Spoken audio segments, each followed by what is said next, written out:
Usapang totoo, walang pero. Real talk lang, walang plastikan. Walang filter, diretsong totoo. Wonder Vlogcaster. Magandang araw mga ka-Wonder, welcome back sa ating YouTube channel, Wonder Vlogcaster po. Pag-usapan natin mga ka-Wonder, itong balak ba bilhin ng Pilipinas itong Petron? Pero bago yun mga ka-Wonder, hinihiling ko lang na subscribe niyo po ang ating YouTube channel, and our goal is 100,000 subscribers po. At please don't forget to subscribe po, hit the notification bell icon, and then lalabas po yung all, piliin niyo po yung all. Marami pong salamat. Pag-usapan natin itong Petron na dating pag-aari ng ating bansa. Ito po'y binenta, kung hindi ako nagkakamali, way back sa panahon ni Ramos, na siyang, marami nga tayong narinig dyan, na tinagurian siyang boy benta, dahil marami raw pinagbibenta itong si Ramos that time. No? Paki-comment nyo nga mga ka-Wonder kung yan po ay kumpirmado. Pero kasi naririnig na natin yan matagal na. Kaya nga siya tinawag na boy benta. So yung mga ka-Wonder, willing ba ang Pilipinas bilhin itong Petron? Alam natin itong Petron is napapanahon dito sa ating bansa, sa krisis. Ngayon, alam natin na mayaman tayo sa mga langis. Pinagpala ang Pilipinas dahil bukod dyan sa Malampaya oil field, ay nakadiscover tayo ng Malampaya E-1. At ngayon naman ay nakadiscover tayo ng bagong Camago 3. No? Pinagpala ang bansa. And I heard, meron pa na aabot pa tayo ng mga 3 hanggang 4 na discoveries na hinahanap pa lang dyan din within the perimeter, ng Malampaya o kung lumagpas man. Basta as long as maraming mahuhukay. Kaya yung joint venture with China, medyo dapat i-X na natin yan. X na muna yan. So, ang tanong mga ka-Wonder, since willing naman si Ramon Ang na ibenta ang Petron sa ating bansa, public, we will not take advantage on this fuel crisis. Hindi kami kikita ng mahigit pa sa normal.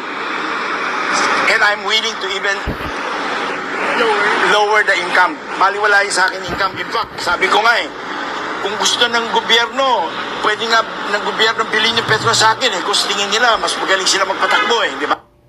So yun mga ka-Wonder, narinig natin straight from the mouth of Ramon Ang, Isa yan sa tycoon, business tycoon. If I'm not mistaken, pang-apat siya sa pinakamayaman, 2-point-something billion yung kanya pong asset, At yun nga, willing naman siya na itong Pilipinas at maganda nga kung ito'y mabili natin.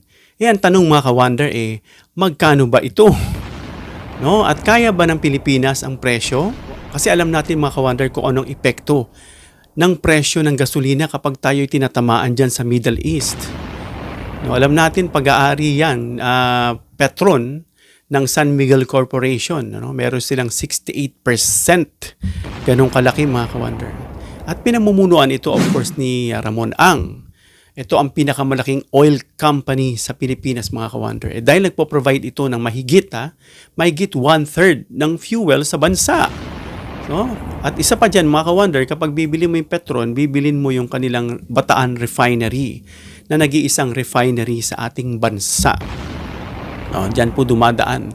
Kapag may mga local tayo at nakuha natin dyan siguro sa Malampaya, dadaan din dyan sa Petron.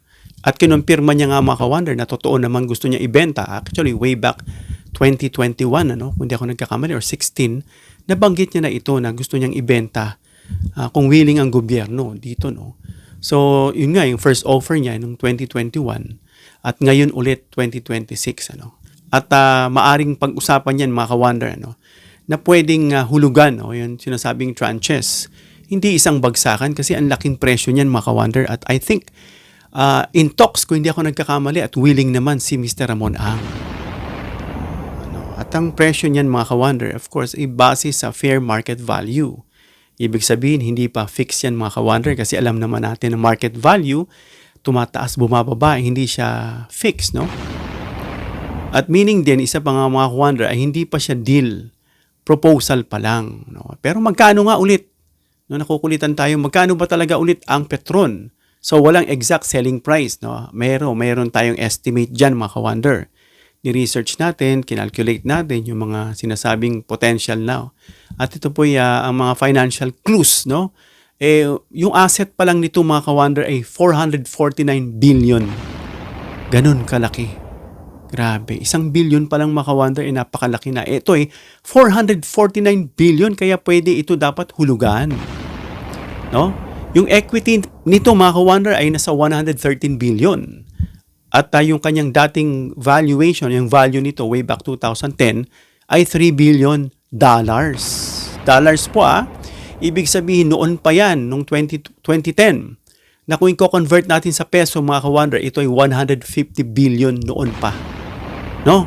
So realistically, in-estimate natin kung kaya bang bilhin o kung bibilhin ito ng gobyerno, majority stake nitong 68% ay 150 billion to 300 billion plus. Full takeover could reach mga ka-wonder potentially from 300 billion to 500 billion plus.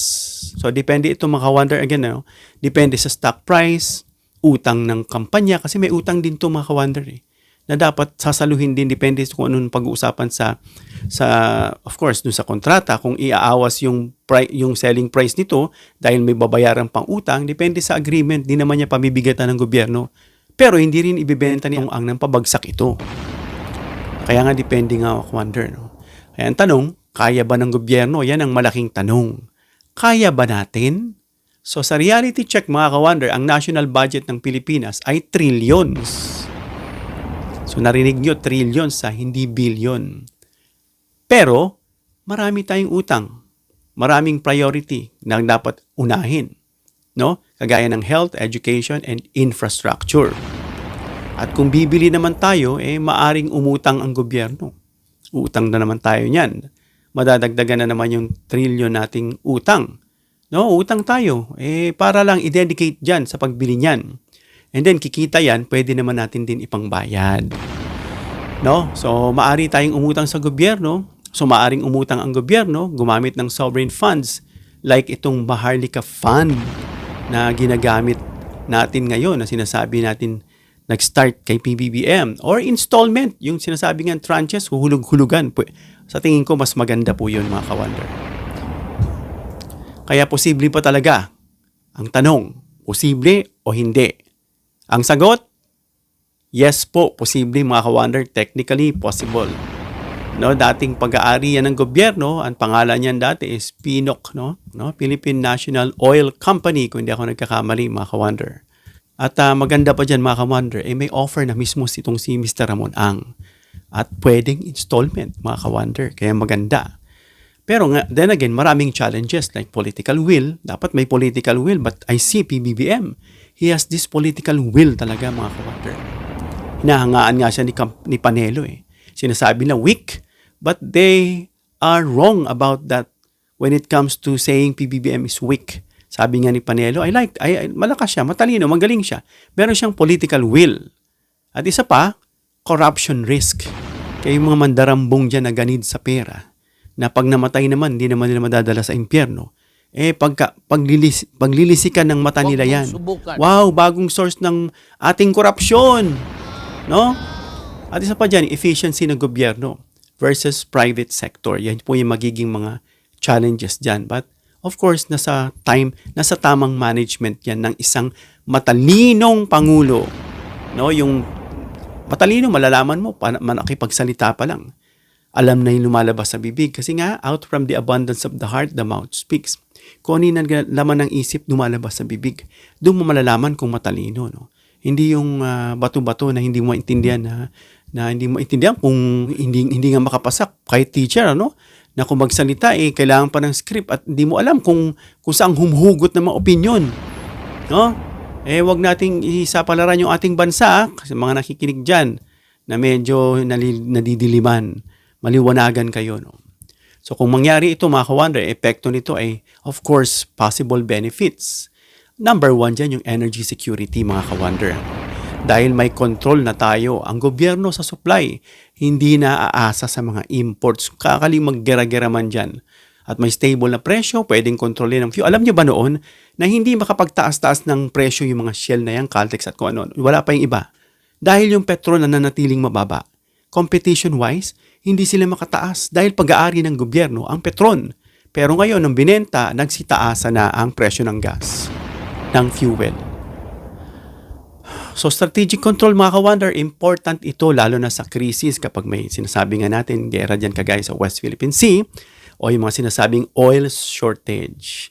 And then again, lahat ng ginagawa natin, mapa-individual, mapa-kumpanya, mapa-gobyerno ay may tinatawag na possible risk.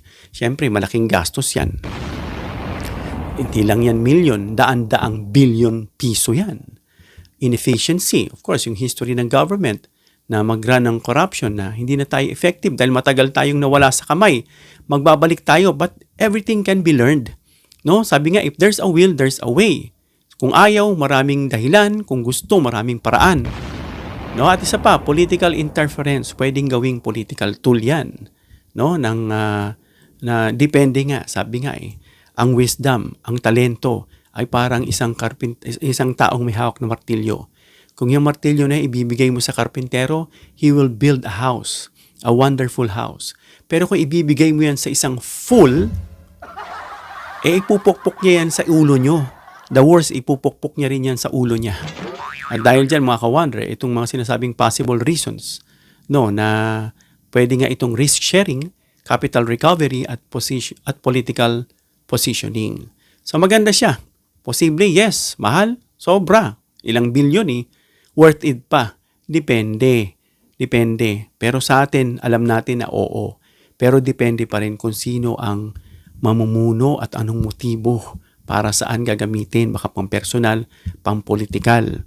No? Kaya ang question, mas kaya ba ng gobyernong patakbuhin ng Petron? Gaya ng sabi ni Ramon Ang, kung sa tingin nila, mas magaling sila magpatakbo sa akin no? Kaysa private sector. Kung kaya, kahit sobra. Pero dapat gawitan ng wisdom. Yun ang ipag-pray natin sa ating mga leaders. They may be full of knowledge, experience, but some of them lack wisdom. Hanggang dito na tayo mga ka-wonder. Comment down below your opinion para mabasa natin. Please give me a thumbs up if you like this video para ma-introduce ni YouTube sa iba pang viewers. Please share this video para malaman nila kung dapat ba nating bilhin itong binibentang Petron ni Mr. Atong Ang. Please subscribe, hit the notification bell icon and choose all bilang suporta sa aming mga content creators. Hanggang sa muli mga ka-wonder. God bless.